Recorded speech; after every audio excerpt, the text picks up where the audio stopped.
Hello students, आज का जो हमारा टॉपिक है वो नंबर सिस्टम की आगे एक्सरसाइज रहेगी। अब तक हम लोगों ने नंबर सिस्टम में पहले 4 एक्सरसाइज कवर कर लिए हैं और आज हम आगे कर रहे हैं। तो अगर आप लोगों ने पहले वाली वीडियोस नहीं देखी है तो आप डिस्क्रिप्शन में लिंक है, उसको जाके देखिए और आगे देख सकते हैं फिर यहाँ पर। तो आज की इस वीडियो में हम एक्सरसाइज 1.5 और 1.6 को कवर करने वाले हैं। तो इसमें क्या है, अब तक हम लोगों ने स्टार्टिंग में जो पढ़ा रैशनल नंबर के बारे में, इरेशनल नंबर के बारे में, फिर हमने रियल और रियल नंबर्स के डेसिमल एक्सप्रेशंस को देखा। अब हम इसके अंदर करने वाले हैं ऑपरेशंस। अब हम इसके अंदर हम ऑपरेशंस करेंगे रियल नंबर्स के ऊपर, operations on real numbers. Real numbers पे क्या ऑपरेशंस हो सकते हैं। रैशनल नंबर की एक प्रॉपर्टी होती है, रैशनल नंबर की क्या प्रॉपर्टी होती है कि किसी भी दो रैशनल नंबर को, मान लीजिए एक मेरा रैशनल नंबर p है और दूसरा मेरा रैशनल नंबर q है। रैशनल नंबर की प्रॉपर्टी होती है कि अगर उन दोनों को मल्टीप्लाई करूं तो उनका जो रिजल्ट होगा वो भी रैशनल ही होगा। यानी p रैशनल है, q रैशनल है, तो उनका मल्टीप्लाई p q ये भी रैशनल है। ऐसे डिवाइड में, ऐड में और माइनस में, सब में, तो उनका जो रिजल्ट होता है वो भी हमेशा एक रैशनल ही होता है। लेकिन ये बात इररैशनल के लिए ट्रू नहीं होती। जैसे इररैशनल के अंदर मैं देखूं कोई भी क्वेश्चन लेके, एक मैं 7 ले लेता हूँ, दूसरा मैं ले लेता हूँ, या फिर यहाँ से ले लो 7√5, दूसरा मैं लेता हूँ सिर्फ √5। 7√5 और √5 ये दो नंबर मेरे इररैशनल है, दोनों को मैं मल्टीप्लाई करता हूँ तो क्या हो जाएगा 7 इंटू में √5 इंटू √5। तो इसकी √5 की √5 का मतलब होता है 5 की पावर 1/2। अब ऐसे ही दो बार मल्टीप्लाई किया, 5 की पावर 1/2, 5 की पावर 1/2, ये हो जाएगा 5 एज इट इज। 1/2 और 1/2 ऐड हो जाएगा और 1 हो जाएगी पावर। तो ये वो फॉर्मूला मैं आपको आगे बताऊंगा, जो आप ऐसे पढ़ चुके हैं, लेकिन मैं फिर भी आगे रिमाइंड करवा दूंगा। 7 इंटू 5 जो कि आंसर होगा 35। इसका क्या मतलब है, दो इररैशनल का मल्टीप्लिकेशन जो है कभी इररैशनल हो ऐसा जरूरी नहीं होता। जैसे आप देख सकते हैं 7√5 इररैशनल था, √5 इररैशनल था, उनका जो प्रोडक्ट है वो 35 है, वो एक इररैशनल नंबर नहीं है, वो एक रैशनल नंबर है। तो जरूरी नहीं है कि उनका ऐसे ही सब्ट्रैक्शन में, एडिशन में और डिवीजन में, सब में जरूरी नहीं होता कि दो रैशनल अगर रैशनल है तो उनका रिजल्ट भी एक इररैशनल नंबर होगा।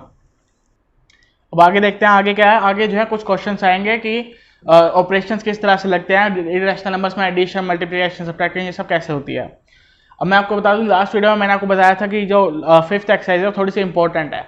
ये इंपॉर्टेंट आपके एग्जाम पॉइंट ऑफ व्यू से इतनी नहीं है, लेकिन ये आगे के जो क्वेश्चन आएंगे आपकी हायर लेवल आएगी तो उसके लिए आपको बड़ा काम आएगा।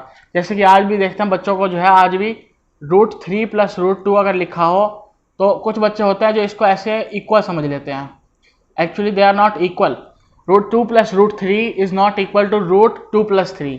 दोनों अलग, बहुत बड़ा डिफरेंस दोनों के अंदर। और जब मल्टीप्लाई की बात आती है √2 into √3, then they are actually equal to √2 into 3। यहाँ पर जो है इन बहुत बच्चे हमेशा कंफ्यूज रहते हैं। मल्टीप्लिकेशन के अंदर हम रूट्स को ऐसे कंबाइन कर सकते हैं, लेकिन प्लस के अंदर या डिवीजन, उसके सब्ट्रैक्शन के अंदर हम ऐसे नहीं कर सकते। इसका ही फॉर्मूला मैं आपको बताऊंगा आगे, इनके फॉर्मूलाज भी उसके जनरल फॉर्म में। तो क्वेश्चन क्या है, पहले 7 को और √5 को जैसे अगर हमने मल्टीप्लाई करना तो हम उसको डायरेक्ट लिख देंगे 7√5 करके। तो यहाँ से क्या पता लगा, एक रैशनल और इररैशनल को अगर कहीं मल्टीप्लाई किया जाए तो उनका हमेशा, उनका जो रिजल्ट है वो एक इररैशनल आ रहा है। और ऐसे ही अगर किसी को नॉन इररैशनल्स को या रैशनल इररैशनल को ऐड करना हो तो क्या होगा, पहले जैसे √2 में अगर 3 को ऐड करना है तो इसमें हम कुछ एक्सप्रेशन नहीं लिखेंगे, उसको ऐसे ही लिख देंगे। आप लोग चाहे तो उसको सिंप्लीफाई कर सकते हैं। कैसे, √3 का आप पहले पॉइंट वगैरह वैल्यू देख लीजिए, आपको नहीं आ रहा निकालना तो आप कैलकुलेटर पे चेक कर लीजिए एक बारी, और जब उसको आप निकालेंगे तो फिर वो आपका ऐसे ही पॉइंट में 2 + 3 या फिर √2 पॉइंट या 3 पॉइंट जो भी आपका आएगा वो ऐसे ही आपका बन जाएगा। तो आप उसको पॉइंट्स में भी लिख सकते हैं। लेकिन आप अगर एडिशन कर रहे हैं तो आप ऐसे ही छोड़ सकते हैं, कोई दिक्कत नहीं है, क्योंकि ये दोनों जो है अलग अलग नंबर है, इररैशनल और रैशनल। अब इनको ऐसे कंबाइन नहीं कर सकते ज़्यादातर। तो ऐसे ही अगर कोई आ जाए दो इररैशनल नंबर्स को अगर ऐड करना तो क्या करेंगे। अब अगर दो इररैशनल नंबर्स को ऐड करना तो क्या करेंगे, जैसे 2√2 + 5√3, या एक नंबर है ये पूरा कंप्लीट, ये कंप्लीट एक नंबर है हमारे पास, और इसके अंदर क्या ऐड करना है मुझे, √2 - 3√3, √2 - 3√3, इन दोनों का अगर मुझे ऐड करना है तो √2 वाली टर्म √2 में ऐड होगी और √3 वाली टर्म √3 में ऐड होगी। जब मैं इसे कंप्लीट लिखूंगा तो ये ऐसा लिखा जाएगा, √2 + 5√3 प्लस √2 माइनस, जो कि यहाँ माइनस था ना, -3√3। अब √2 वाली टर्म को कंबाइन कर लेंगे, यहाँ से हो जाएगा 3√2 और 5 वाली और ये 3 वाली को कंबाइन करेंगे तो इसमें से माइनस प्लस का हो जाएगा 2√3। ऐसे आप अपना आंसर निकाल सकते हैं। आपको ये चीज़ें कंबाइन नहीं करनी है 3 और 2, क्योंकि ये √3 और ये √2 है, दोनों अलग अलग होते हैं, तो अब इनको ऐड नहीं करना। अब ये कुछ फॉर्मूलाज देख लीजिए आगे की 5th एक्सरसाइज में। ज़्यादा कुछ भी बड़ा काम नहीं है, सिर्फ एक, और आप जितना उसके अपने हाथ से उतने क्वेश्चंस कर लीजिएगा, कि नहीं तो आगे जाके न्यूमेरिकल में आगे करते हुए गलत हो जाते हैं।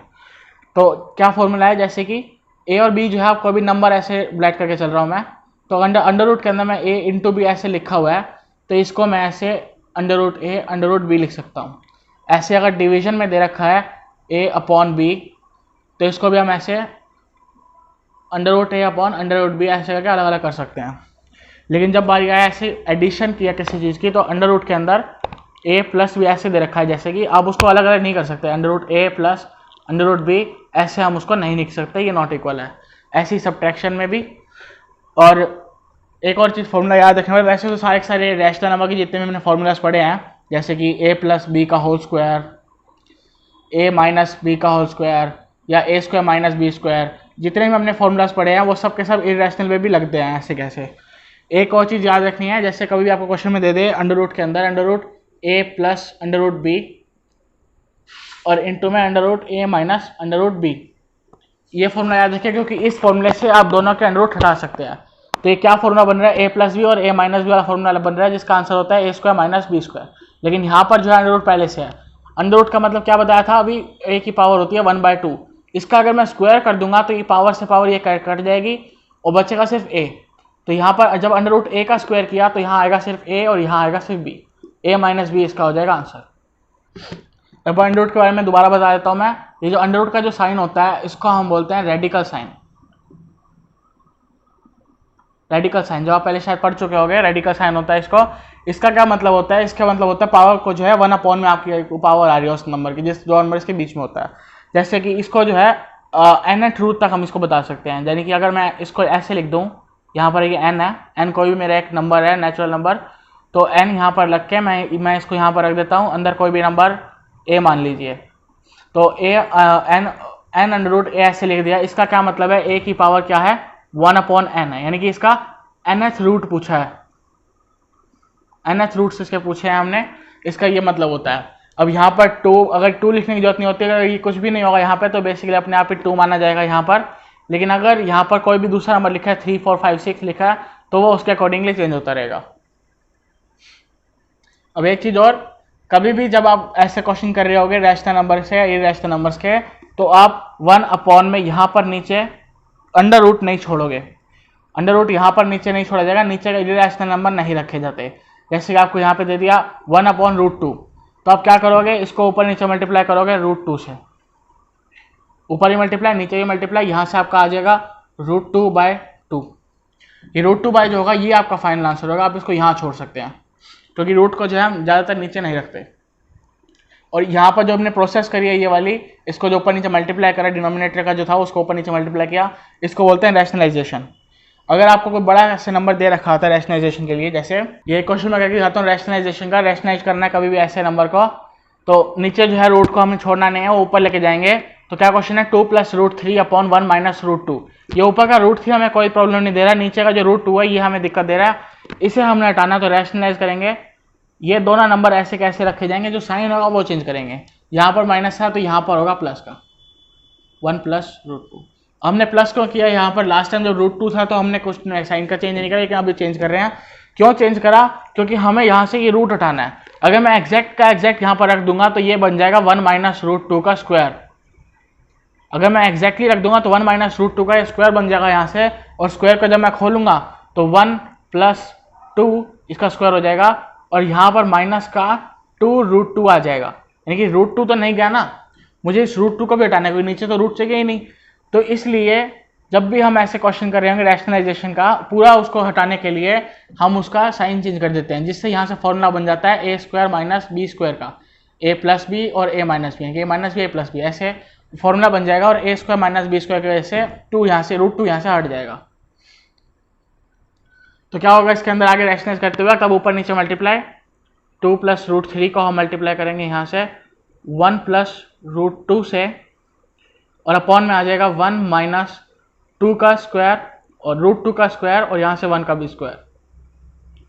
क्या हो जाएगा अब यहाँ से आगे 2 प्लस रूट 3, और इसको ऐसे जब मैं बताया डिस्ट्रीब्यूटिव होते हैं नंबर्स, तो डिस्ट्रीब्यूटिव है तो इसको पहले इससे पूरे से फिर इसको इससे, तो जब मैं इसको मल्टीप्लाई करूंगा तो क्या हो जाएगा 2 2 1 सा 2, उसके बाद 2 रूट 2 प्लस का साइन 2 रूट 2, फिर आगे इसको करूंगा प्लस का रूट 3, अब इसको लेके जाऊंगा वहां तक। अब मैंने बताया था रूट में जो है 3 इंटू रूट 2 है, यानी कि root A into root B, इसको मैं लिख सकता हूँ under root A B, multiply हो सकते हैं ये, तो इसको दोनों मल्टीप्लाई करूंगा तो क्या हो जाएगा रूट का 6, तो रूट 2 इंटू रूट 3 ये हो गया मेरा यहाँ से प्लस का रूट 6, और अपॉन में क्या दे रखा है यहाँ से 1 का स्क्वायर 1 माइनस, और यहाँ से रूट 2 का हो जाएगा 2। अब इसका जो आप सिंप्लीफाई कर सकते हैं ऐसे कैसे नंबर को, मतलब आपका ऐसे कुछ ऐसा ही आएगा।